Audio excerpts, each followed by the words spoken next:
The end of us. Amidst the shambles of our once beautiful relationship, my husband, Mike, uttered the words that severed our ties forever. "I think we should get a divorce," he said, his voice laced with finality. Mike had always criticized my life choices, but this time, I didn't protest. Deep down, I knew the real reason behind his decision. As I signed the divorce papers, I handed them over to Mike.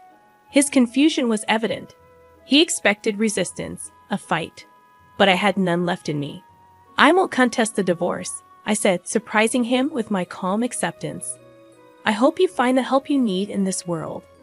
The divorce proceedings began, and I, Christine, found myself navigating the unfamiliar territory of separation from a man I had spent a decade with. Mike, the CEO of a real estate company, had gradually become a stranger in our home. The cracks in our relationship had surfaced 6 months ago. Mike's growing business commitments meant he was rarely at home. The man who once cherished our time together was now perpetually absent. Weekends, once reserved for family, turned into solitary moments for me.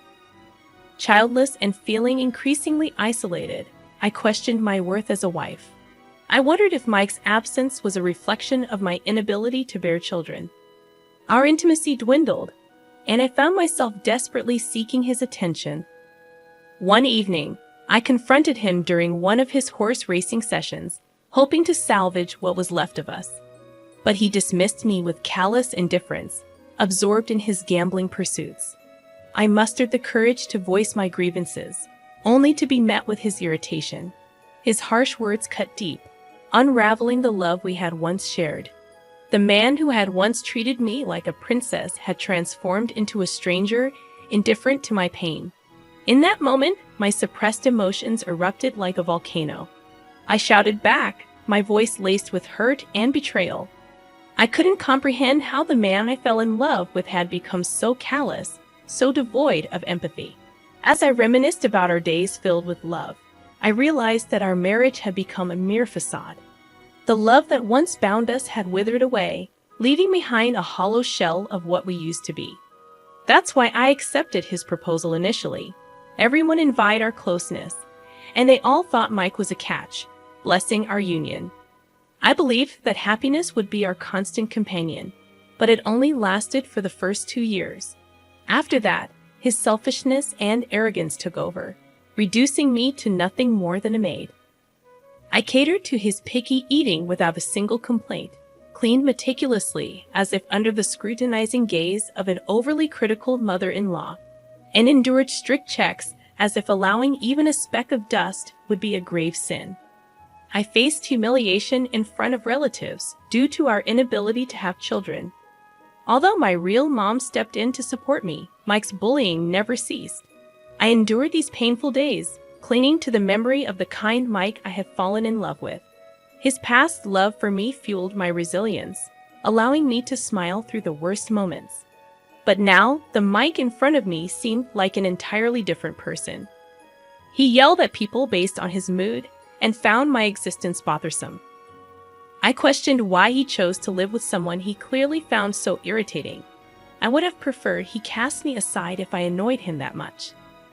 In the midst of these disheartening thoughts, Mike uttered the unthinkable. "You've become a drag. You used to be obedient and cute, which is why I married you. I didn't expect you to become this annoying, wrinkled old lady. You frustrate me, and you can't even have kids. What kind of wife are you? You're more like a maid. That's what you are now." His words shattered me. He no longer saw me as a woman. I had suspected it, but hearing it directly from him was a devastating blow. What had these 10 years meant? I had faithfully supported Mike, believing in his love for me. I thought this rough patch was temporary, that we would return to the happier days, and I believed I was the woman he cherished the most. Yet now, he regarded me with clear irritation, almost disdain. Was this the reward for my unwavering support over a decade? If so, it felt like a cruel joke from the universe. My sorrow turned into a potent mixture of hatred and anger. "Being around you exhausts me," he said, leaving me speechless. Unable to find words, I clenched my fists. Seeing my reaction, Mike grabbed his cigarettes and left, probably not planning to return that night. Staring at the door he had walked out of, I was dumbfounded. Memories of our happier days flashed before my eyes, and in the solitude, I found myself crying out loud. That fight had created a chasm between Mike and me. Sick of seeing my face, he started coming home late, barely exchanging a word before changing his clothes and leaving again. I was too terrified to talk, fearing his cutting words. If he were to ask for a divorce, I would have nowhere to go. My parents had died in a car accident shortly after I got married, leaving me feeling like an empty shell. Mike had been my rock, my support through it all. But now, that foundation was crumbling, leaving me adrift in a sea of despair. I truly believed, deep in my heart, that marrying him was the best decision of my life.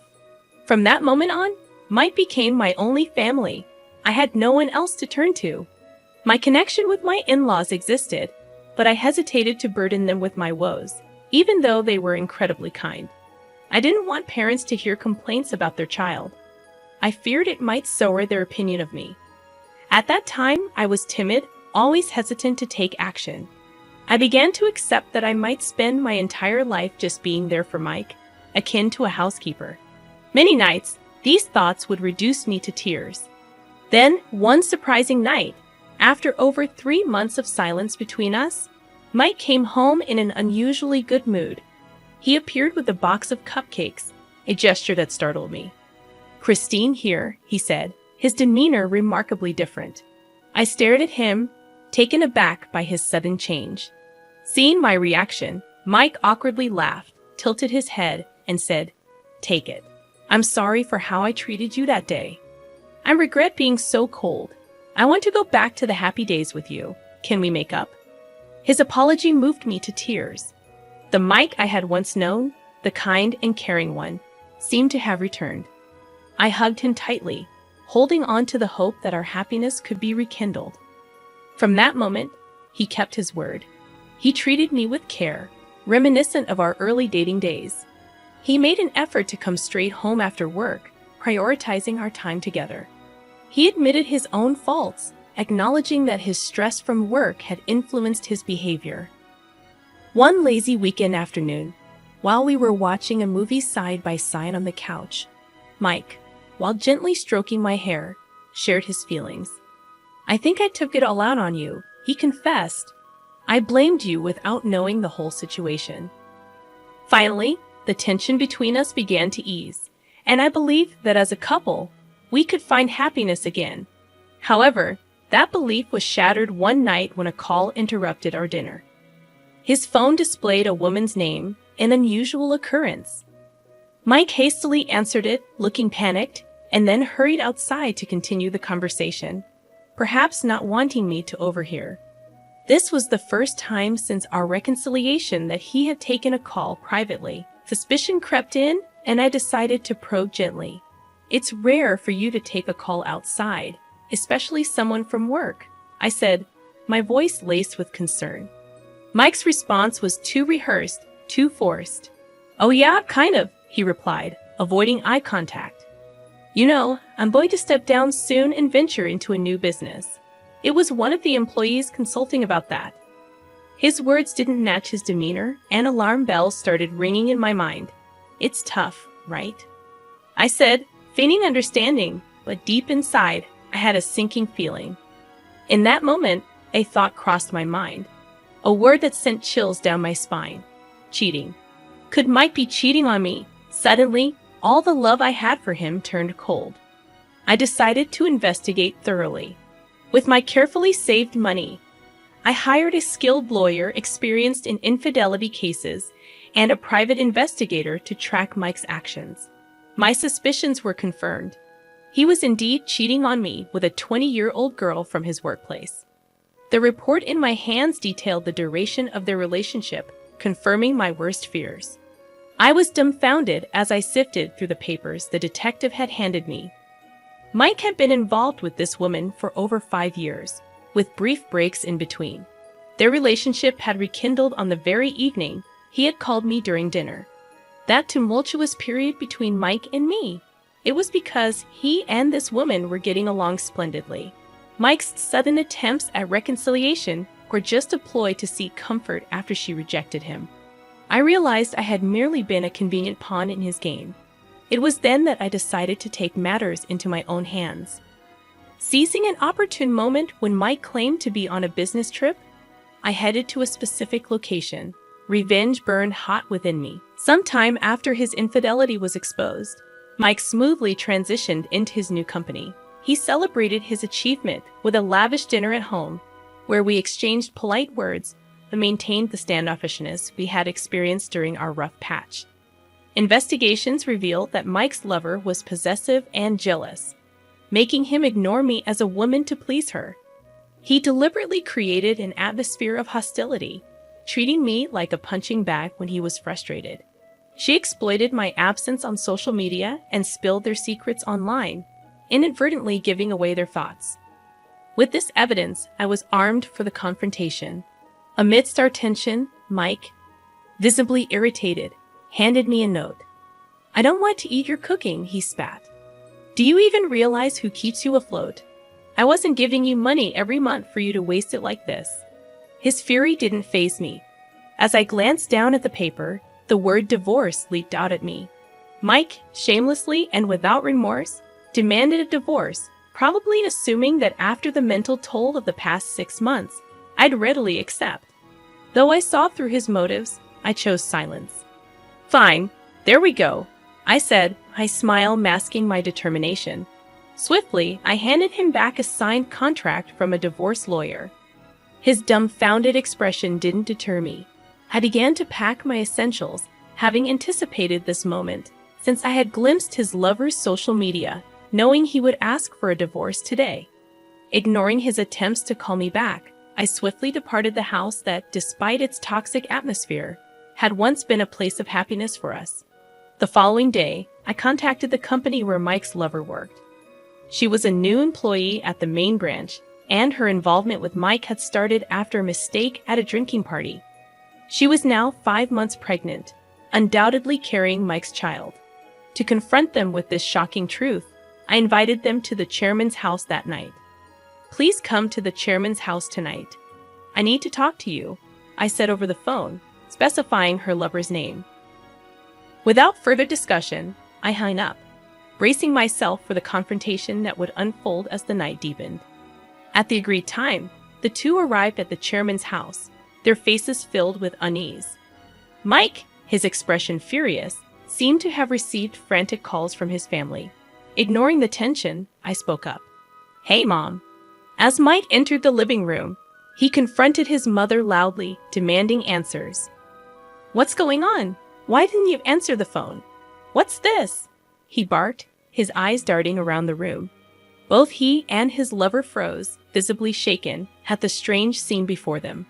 "Don't you get it by looking? I thought we'd all have a nice dinner together. I invited some of your relatives, the representatives of the Smith family," I said calmly. They were sipping whiskey, waiting for their return. "Ah, Mike, it's been a while. We've heard you have something to tell us. That lady over there seems to be pregnant, isn't she?" one of the confused relatives asked. But since the situation was unknown to them, they expressed their bewilderment. Only Mike's parents remained calm, casting a stern, yet gentle, gaze upon him and his cheating partner. "Mike, we've heard there's something you want to discuss with us. Is there something you need to say about that woman?" His mother spoke up. Though her tone was soft, her eyes held no warmth, emanating a dark and intimidating aura that made Mike shiver. "What do you mean by something I need to talk about? Don't play dumb, boy." "I've heard everything from Christine," his father interjected, his stern gaze contrasting sharply with his mother's demeanor. The words hit Mike like a sledgehammer. Panic flashed across his face as he turned to me, lashing out. "What the hell did you do? You're not my wife anymore, so stay out of family matters." "She's not your wife? What do you mean?" I said, seizing the opportunity provided by Mike's slip of the tongue. Everyone from the Smith family looked at him with puzzled expressions, questioning his words. In the midst of my contemplation, his furious mother spoke again. "How could you disregard such a wonderful wife and flirt around with other women? You're a disgrace to the Smith family. Realize your own foolishness." His mother's formal attire and dignified demeanor lent her words immense weight, overwhelming everyone present. It must have been terrifying for Mike. Overwhelmed, he fell backward onto the floor. You thought you managed a smooth divorce. Please don't underestimate me. I've already got permission from your parents to demand the division of property. They said they'd like to maintain a good relationship with me and kick you out of the Smith family, I whispered to Mike, smiling slyly. On that day, I had tearfully explained everything to my in-laws. Upon seeing all the evidence, they had supported and comforted me. We never thought our son would do something so pathetic. Thank you for telling us, Christine. We're sorry for all the pain we've caused you, his parents had said, showing me genuine warmth. They had cooperated with my plan, informing all the relatives who had celebrated our marriage of the situation, ensuring no one would side with Mike. As his mother continued, her voice filled with disdain, "Please never set foot in this house again. I don't ever want to see your face." "That's a shame," she repeated, her tone cutting through the room. The deep bond between his father and mother made cheating unthinkable for them, making their son's actions even more repulsive. "Oh, I almost forgot." I turned to the mistress, who was watching the scene in shock. Fear filled her eyes as I handed her a medical report, revealing the shocking truth. "You know that kid isn't Mike's, right?" I said, dropping the bombshell. The mistress looked stunned and panicked, her eyes darting between me and Mike. "How did you get pregnant with a child from infertile Mike? I'd love to know how you pulled that off. Care to enlighten me?" I teased them with a playful tone, while the color drained from the mistress's face. In a fit of rage, Mike confronted her, needing to be held back by his father and the other men. I had successfully driven a wedge between Mike and his mistress, leading to their breakup. She ended up raising the child alone, while Mike begged to come back to me. Of course, I turned him away. I proceeded with the divorce and secured a substantial portion of the property through my lawyer, armed with all the evidence. Completely defeated, Mike complied with everything the lawyer demanded.